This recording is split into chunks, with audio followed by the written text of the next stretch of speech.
Salutations, everybody. It is Matty here today, and we are diving into what I find to be some shocking Xbox rumors. Now, I know opening with a statement like that invites a lot of comments in going, this ain't shocking to me, bro. I pay attention, bro. Xbox has been cooked since the top of 2024, bro.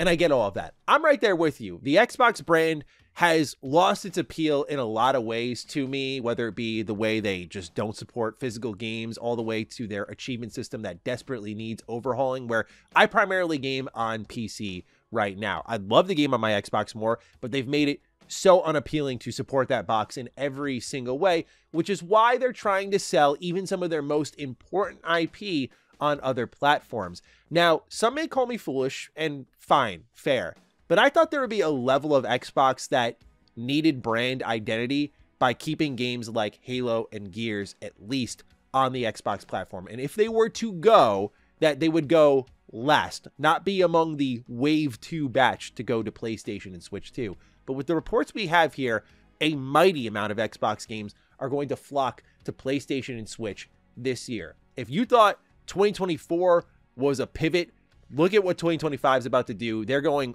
all in with a sea of games to other platforms, and Xbox is officially multi-platform. This starts off at Video Game Chronicles, where they have the headline, Nintendo Switch 2 is reportedly getting 2 major Xbox games, including Halo. Microsoft Flight Simulator 2024 and Halo the Master Chief Collection are both coming to Nintendo Switch 2 and PS5, it's been claimed. This is according to Nate the Hate, a podcaster with a history of correctly reporting on unreleased video games. Both games are planned for the system, as Microsoft plans to heavily support Nintendo Switch 2. So this isn't like the newest Halo in Infinite, which you could say in Xbox defense, this is something that like, hey, it's not multi-plat fully yet.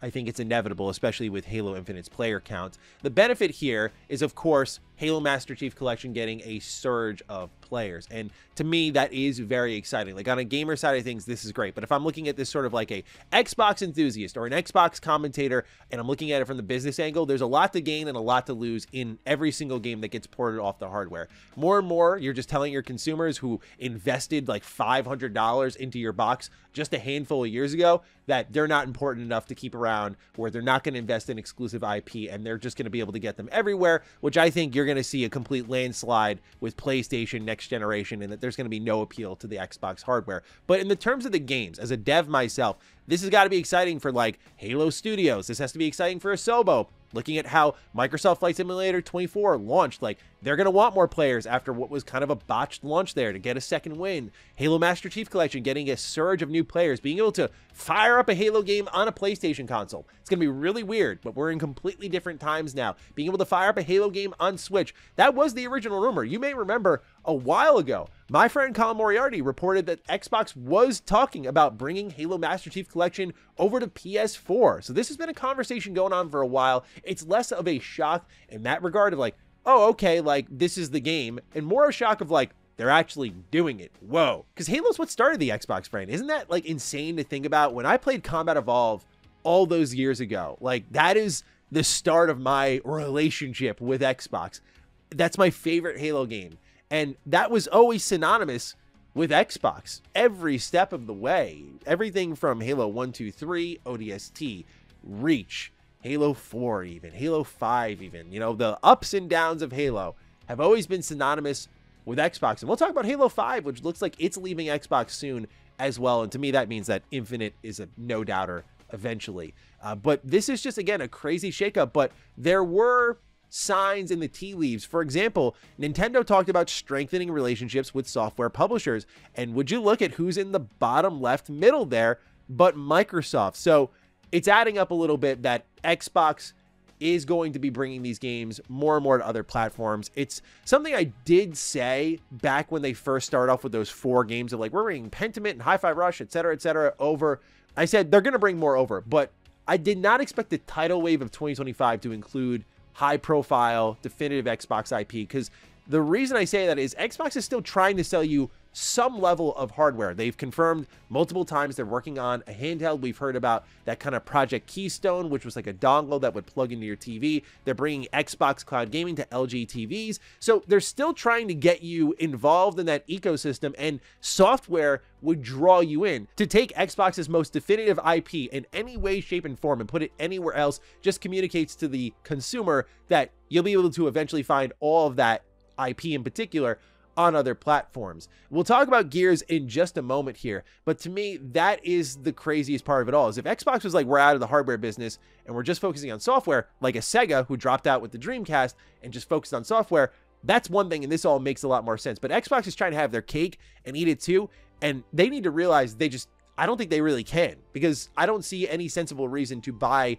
into Xbox hardware at this point, unless, of course, the Xbox handheld and in turn the next Xbox console is a multi-platform device unto itself. And by that, I mean it has like Steam and Epic Games Store and Xbox and any other different platforms willing to participate, where their box is almost this all-in-one. But no doubt in my mind, PlayStation and Nintendo will never play that game. Now let's go over to Windows Central Gaming, where they say that I can independently corroborate with our own sources that all of the above is most likely true. That's, of course, the previous report we got into with Nate the Hate. It also seems that Microsoft isn't stopping there, though.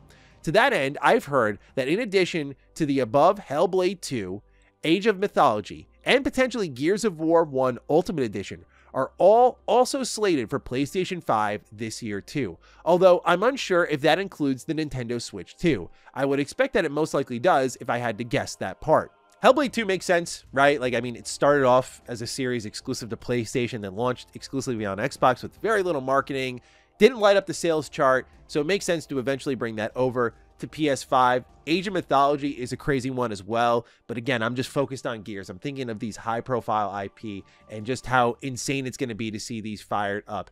No doubt that they're going to be working on eventually a Gears collection that's been in the rumor mill for so long. The idea that that will be a multi-platform launch, like, we're in a new time. Xbox is not the brand that you knew at the start of this generation. It's been a quick pivot, but it's been a hard pivot, to say the least. So what does this accomplish for them? It's obvious, right? This is all about bottom line and bumping it up, and more importantly, return on investment. We always joke on Defining Duke about the Eye of Satya. Think of the Eye of Sauron, right, from Lord of the Rings, except it's Satya Nadella, CEO of Microsoft. So when Xbox was this fun little toy for Microsoft, they got to go out, get Bethesda, ramp up their exclusive IP, and it was a whole new era. Even before that, when they bought studios like Playground, studios like Ninja Theory, you know, you looked at that and went, oh, okay, like, we see the vision here. They learned from the PlayStation 4 generation, and they're going in this new direction.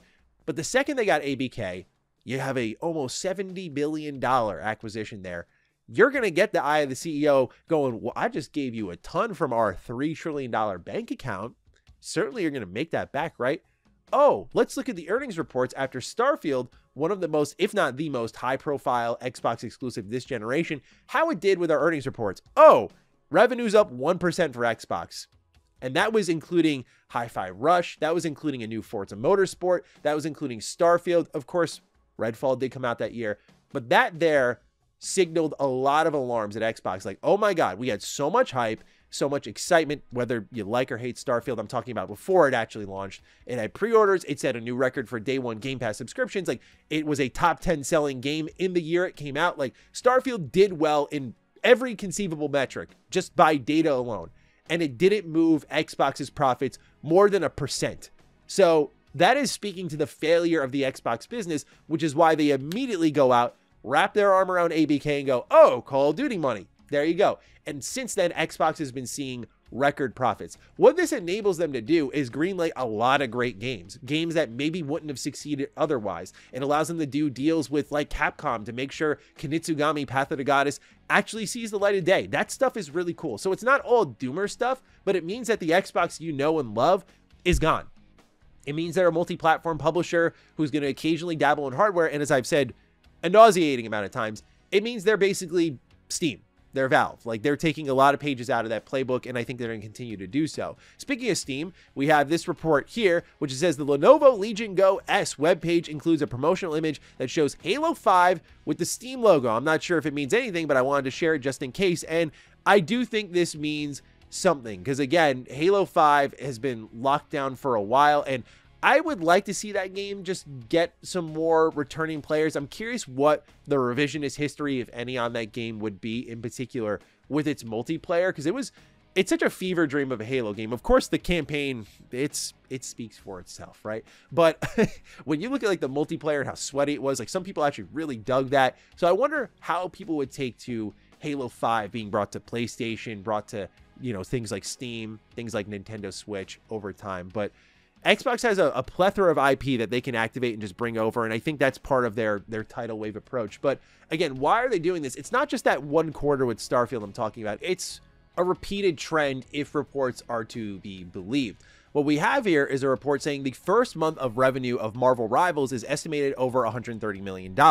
Now, when you look at the splits, this is where the conversation picks back up. They say, according to estimates shared by the Chinese outlet GameLook, based on Marvel Rivals' current performance and comparisons to other multiplayer shooters' disclosed revenue data and official financial reports, the game has earned approximately 400 million yuan, or $54.5 million on Steam, more than 200 million yuan to the tune of $27.3 million on PlayStation, and around 20 million yuan, or $2.7 million on Xbox.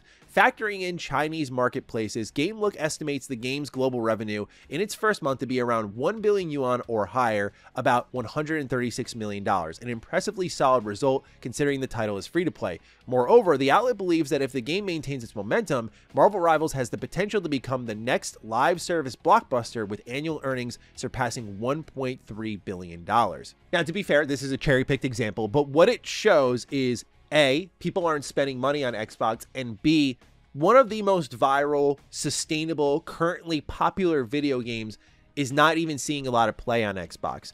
And when your fan base isn't investing money in it, whether it be arguments about how Game Pass has trained people to not spend money on new games, even the free-to-play ones, because that's kind of the culture Xbox has fostered since Game Pass has launched, or it's just a matter of like not enough engagement from your platform month to month, whatever it may be. This is a telltale sign to me that Xbox is struggling to get their consumers to invest in things, because I think even games like Indiana Jones managed to chart decently, but you have to wonder about the hard numbers they see that, again, unfortunately are kept in the dark from us, of like, how does an Xbox game perform on Xbox versus when it goes over to PlayStation? We saw a glimpse of that with Sea of Thieves. This is a game that in the Xbox One generation, I mean, console wars will console war. It got dogged on. This game sucks. It's ass, etc., etc. And then all of a sudden it comes to PlayStation and sells 1 million copies in its launch month, years after its release. Full price too. So what does that say? What does that say to Xbox? They're like, okay, so they're pretty much telling them like, we don't want to just play over there. We'll play your games. Your games are great, but we're not going to play them over there. And it's always funny to watch people who are like anti-Xbox suddenly warm up to their games as they come over to their weirdly preferred piece of plastic, but I digress. I think Xbox has kind of just accepted that. And the problem I have with all of that is a lot of people will interpret my arguments in sort of favoritism of some sort of console war, or you have to let go, think of the games. And I already did all of that earlier. But what I worry about is a console market dictated by PlayStation and Nintendo exclusively. And I do hope that the rumors of Valve stepping in are true, because I feel you just need an extra player, because if those two are dictating the market, I don't know. I don't think with recent trends between these two that I would be very encouraged about that. The best thing I think Nintendo has going for it right now, in my opinion, is its physical games push. I'm like, yeah, cartridges are great. I love that all the data is on the cartridge. That's wonderful. PlayStation's doing an awesome job with back compat emulation, if you will, and just being able to put trophies on those games like that just tickles my fancy. But if those two are left to their own devices without some sort of challenger brand, I mean, you've seen what PlayStation's kind of done with their remake, remaster trend, $10 upgrades here and there, and so on. Plus PlayStation's fascination with the live service trend that they don't quite understand because they only know how to make great open world single player games. So I worry about when they're left to their own devices without a challenger brand, what happens. But we're going to learn. We're going to learn, because I think this is it. So let me know your thoughts down below on these Xbox rumors. I'm keen to get your thoughts. Other than that, take excellent care of yourselves, and I'll see you in the next one. Stay sexy, stay active. I love you all. Peace.